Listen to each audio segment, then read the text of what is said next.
کبھی کسی حسد میں کسی کبھی کرنا ہو تو رشک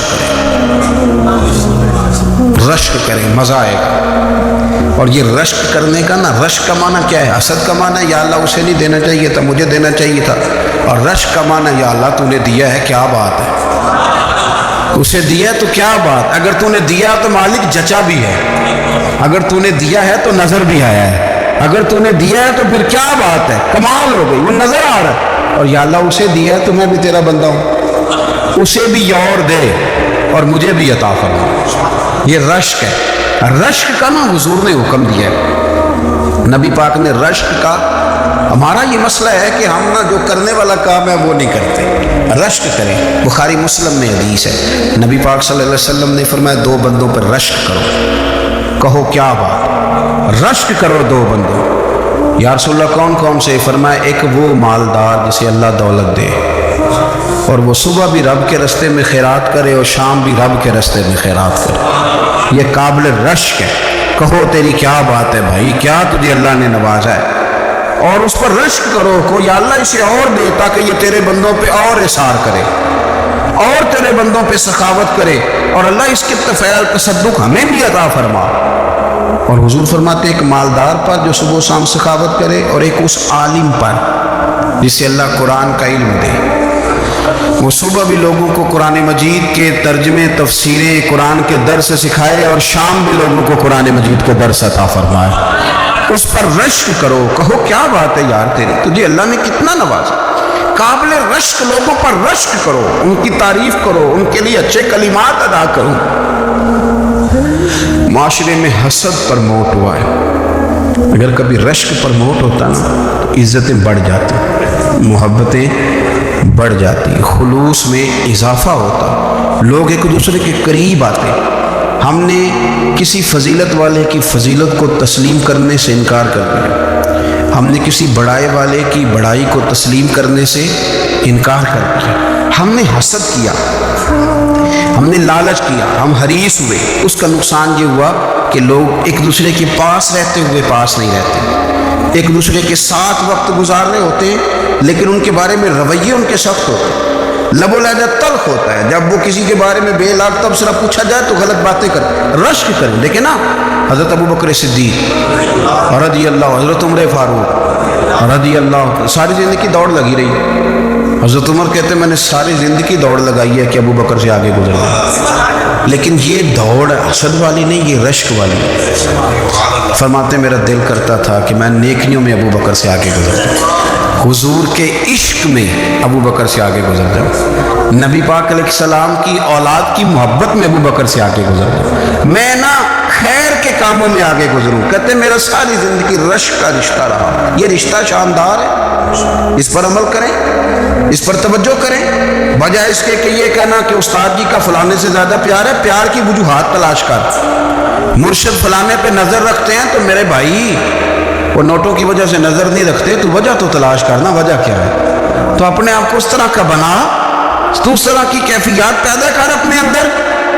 ہم کیا کرتے ہیں کہ رشک کرنے کی بجائے حسد کرتے ہیں، حسد نہیں کریں، اپنے آپ کو سنواریں، وہ رشک کی وجہ سے آپ سنوار سکتے ہیں۔ اگر ہم رشک کا ماحول پیدا کریں، رشک کا، اور ہم کہیں کہ کیا بات، میں بھی سفر کروں گا، اس جانب جاؤں گا، بجائے یہ کہنا کہ فلاں آدمی بڑا آگے نکل گیا ہے، یہ کر کے نکل گیا ہے، وہ کر کے نکل گیا ہے، یہ کہنا کہ یار میں بھی رب کریم کی اس مدد کو تلاش کرتا ہوں جس کی برکت سے اللہ نے اس پر فضل فرمایا۔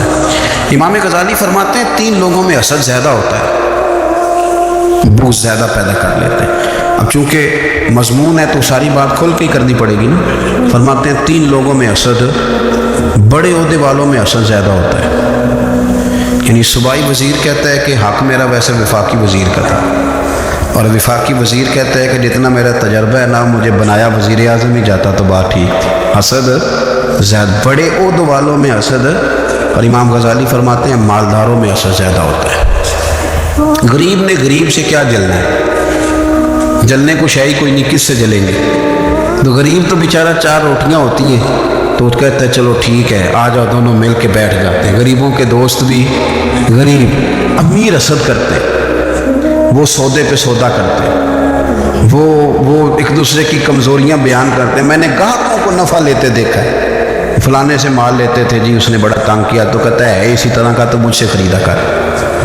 لوگ استعمال کر جاتے ہیں. وجہ بیچ میں کیا ہوتی ہے؟ حسد، عداوت، خرابی ہوتی ہے. اور تیسری بات امام غزالی نے شاید میرے لیے کہی ہے. امام غزالی فرماتے ہیں علماء میں حسد بڑا ہوتا ہے، عہدیداروں میں، مالداروں میں، اور علم والے لوگ وہ بھی اللہ کی تقسیم پر راضی نہیں ہوتے، کیونکہ وہ سمجھتے ہیں مجھے یہ لفظ آتے ہیں، میری قابلیت زیادہ ہے، میں زیادہ پڑھا لکھا ہوں تو یہ منصب بھی میرا تھا، یہ کام بھی میرا تھا، یہ بھی میرے پاس ہونی چاہیے. ایسا نہیں ہوتا، یہ تو رب کریم کی عطا ہے. میں کئی دفعہ کہہ چکا ہوں کہ کام لینے پہ آئے تو میرے جیسے بیکار آدمی سے کام لینا، یہ اس کی عطا ہے. اب ہمیں کرنا کیا ہے؟ ہمیں اس کی تقسیم پر راضی رہنا ہے، اس کی تقسیم پر قربان جائیں. رسول پاک علیہ السلام سے صحابی نے پوچھا حضور عزت کیا ہے؟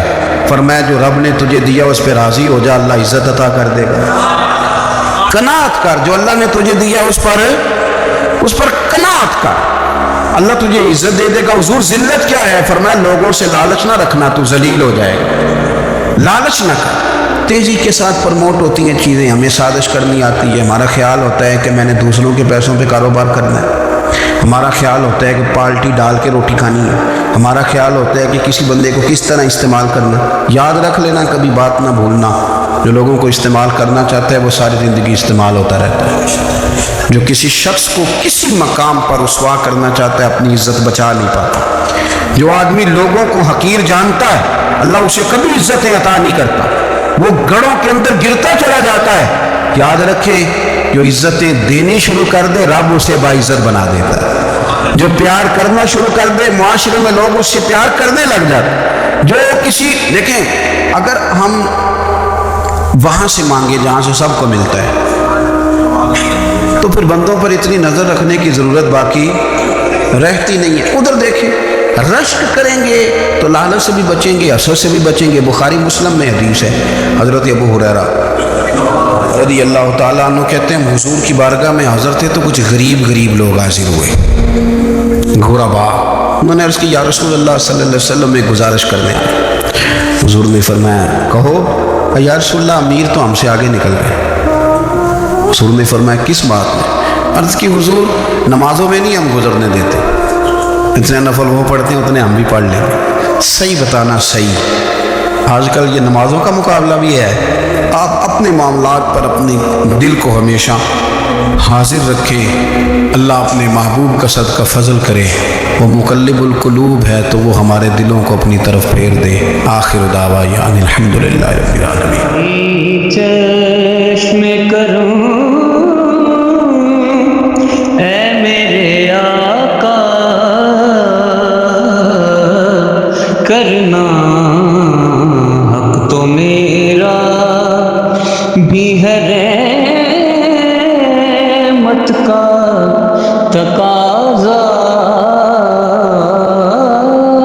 کرنا مجھ پہ بھی چشم کرم. تو کسی کو بھی اٹھاتا نہیں اپنے در سے، تو کسی کو بھی اٹھاتا نہیں اپنے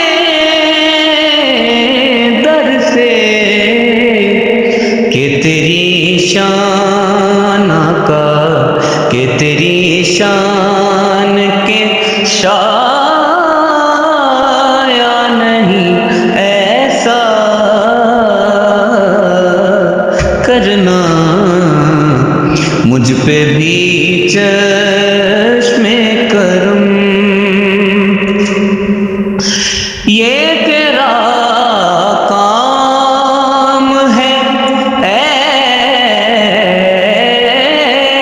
آمنہ کے در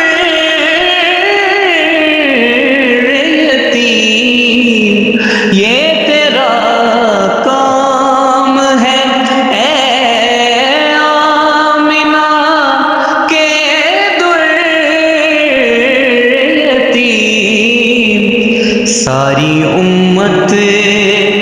شفاعت تنہا